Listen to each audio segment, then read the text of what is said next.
Hi, I'm Tim. Welcome to our channel and thanks for logging on. Today we're discussing the Breitling Navitimer, 41.8mm in stainless steel. This bedrock model can be seen and purchased on our website. Subscribe to our YouTube channel if you enjoy these videos, and please click on the card in the upper right hand corner of the screen at any time during this video to see our full sales listing for this, with additional accessories included in the sale, high resolution images for your desktop, and naturally complete pricing details for this Navitimer and our entire collection of pre-owned Breitling timepieces. CVC Capital Partners, George Kern, the group currently engaged in the reboot and revitalization of the Breitling brand. Take note, start with this. This is not a retro watch. This is not a tribute watch.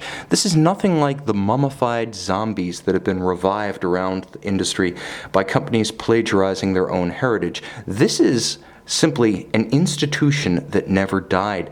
In nearly continuous production since the first models rolled out of La Chaux de Fonds in 1954, this is a watch that is the Submariner of Breitling, the Speedmaster Professional of Breitling, i.e. the icon of the entire company. It doesn't need to be revived. You just need to draw inspiration from this watch and build on it.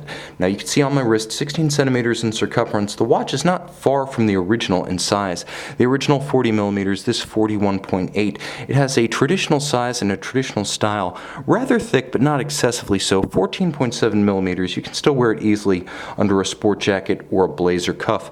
Lug-to-lug, 47.3mm, and depending on the strap you use, I believe this watch could be comfortable on a wrist as small as 13.5 centimeters in circumference, so it's quite versatile. Now you'll also note that the strap is rather thick. This is why I mentioned what strap you use earlier, because it is so substantial.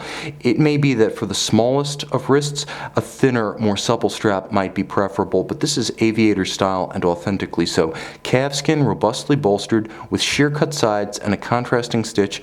It's a supple calfskin on the bottom, and the clasp itself is all of high polish with a minderless system, and the minderless system means you don't have strap minders on the strap. Excess length is tucked underneath. Moreover, since it effectively creates a friction hold on the opposite side of the strap, there are no perforations to prematurely age this strap. For long-wearing durability, the clasp is both handsome and practical.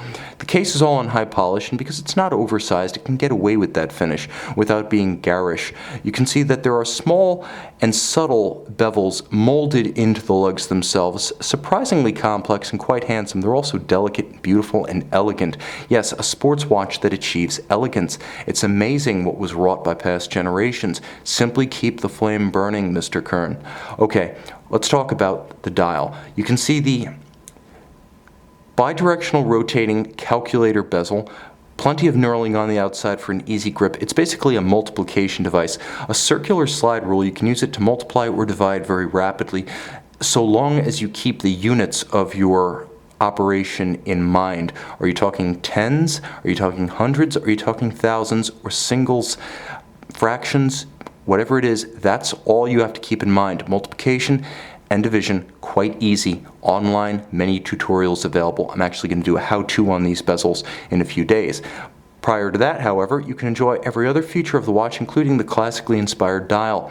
Now what you have here is a Breitling Caliber 23, which is effectively a COSC certified and somewhat rotated Valjoux 7753. Normally you have 12, 9, and 6. Those are the registers on a 7750. Well, the 7753 shifts everything 90 degrees around the dial, and you're able to get a more traditional balanced tri-register design like the original 1954 Navitimers.